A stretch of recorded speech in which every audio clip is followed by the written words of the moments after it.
اعوذ باللہ من الشیطان الرجیم بسم اللہ الرحمن الرحیم وقالوا اتخذ الرحمن ولدا لقد جئتم شيئا إدا تكاد السماوات يتفطرن منه وتنشق الأرض وتخر الجبال هدا أن دعوا للرحمن ولدا وما ينبغي للرحمن أن يتخذ ولدا إن كل من في السماوات والأرض إلا أتى الرحمن عبدا۔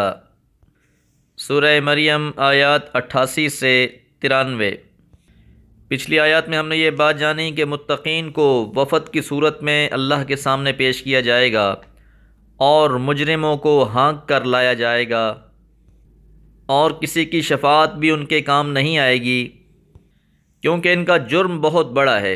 جرم کیا ہے؟ وقالو، اور انہوں نے کہا، اتخذ الرحمن ولدا، کہ اللہ تعالیٰ نے، رحمان نے اولاد بنا رکھی ہے۔ یہ بحث پہلے بھی گزر چکی کہ اللہ کی اولاد ماننے کے معاملے میں مشرکین عرب اور یہود و نصارہ سب یکساں ہیں۔ مشرکین عرب فرشتوں کو اللہ کی بیٹیاں، یہود حضرت عزیر کو اللہ کا بیٹا، اور نصارہ حضرت مسیح علیہ السلام کو اللہ کا بیٹا مانتے تھے۔ ان سب باتوں کی تفصیل پیچھے صورت میں گزر چکی ہے۔ اب اللہ فرماتے ہیں لقد جئتم شیئا ادا، لقد جئتم شیئا، تحقیق تم آئے ہو ایسی بات کے ساتھ، ادا جو بہت سنگین ہے، یعنی تم نے بہت ہی سنگین بات کہی ہے۔ ادا کے معنی سخت اور سنگین کے ہوتے ہیں۔ تو کائنات کا سب سے بڑا جرم یہی ہے کہ اللہ کے ساتھ کسی کو شریک ٹھہرایا جائے۔ ان ظالموں نے تو اللہ تعالیٰ کی اولاد تک بنا دی، اور یہ بات اتنی سنگین ہے، تکاد السماوات یتفطرن منہ، قریب ہے، تکاد السماوات، قریب ہے کہ آسمان، یتفطرن، پھٹ جائیں، منہ، اس بات کی وجہ سے۔ اور یہاں لفظ سماوات جمع استعمال ہوا ہے، یہ نہیں کہ صرف آسمان دنیا، صرف ایک آسمان پھٹ جائے، بلکہ یہ تو اتنی سنگین بات ہے کہ اس بات کے سبب ساتوں کے ساتوں آسمان پھٹ جائیں۔ وَتَنشَقُّ الْأَرْضُ، اور زمین شق ہو جائے، زمین پھٹ جائے۔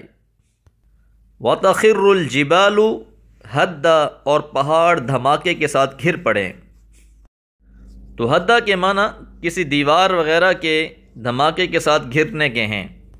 تو یہ جو بات کیے جا رہے ہیں وَقَالُوا اتَّخَذَ الرَّحْمَنُ وَلَدًا، یہ اتنی بڑی بات ہے کہ آسمان پھٹ جائیں، زمین پھٹ جائے، اور پہاڑ ریزہ ریزہ ہو جائیں، ٹکڑے ٹکڑے ہو جائیں۔ تو معلوم ہوا کہ ان کی ان باتوں سے یہ بھی سارے نالاں ہیں۔ یہ اتنی بڑی تہمت ہے کہ اس پر باقی جو اللہ کی مخلوق ہے ان کو بھی غیرت آ جاتی ہے۔ اللہ تعالیٰ کی طرف سے ڈھیل نہ ہوتی تو اللہ تعالیٰ کی یہ مخلوق ہی اس انسان کو کچل کے رکھ دیتی۔ ایسے لوگ زمین اور آسمان پر بوجھ ہوتے ہیں، اور ان ساری باتوں میں کوئی مبالغے کا پہلو نہیں ہے، یہ حقیقت پر مبنی ہے۔ تو اللہ تعالیٰ کا کسی کو شریک بنانا، اس کی طرف اولاد منسوب کرنا، اس کا کسی کو ہمسر مان لینا، یہ اتنا بڑا جرم ہے کہ جسے زمین اور آسمان بھی برداشت نہیں کر سکتے۔ اس لیے کہا کہ یہ کہتے ہیں ان دعوا للرحمن ولدا، کہ انہوں نے اللہ کی طرف اولاد کی نسبت کی ہے۔ تو اس پہلی بات کو دوبارہ یہاں دہرایا گیا ہے، وما ينبغي للرحمن، حالانکہ نہیں ہے شایان شان رحمان کے لیے، ان يتخذ ولدا، کہ وہ کسی کو بیٹا بنا لے، اولاد بنا لے۔ یہ تو اللہ تعالیٰ کی الوہیت کے منافی ہے۔ انسان جب اللہ تعالیٰ کے معاملات کو بھی اپنے معاملات پر قیاس کرتا ہے تو یہ محتاج اولاد ہے تو سمجھتا ہے کہ معاذ اللہ کی بھی اولاد میں کوئی حاجت ہے، حالانکہ ایسی کوئی بات نہیں، پوری کی پوری کائنات اسی کی ہے۔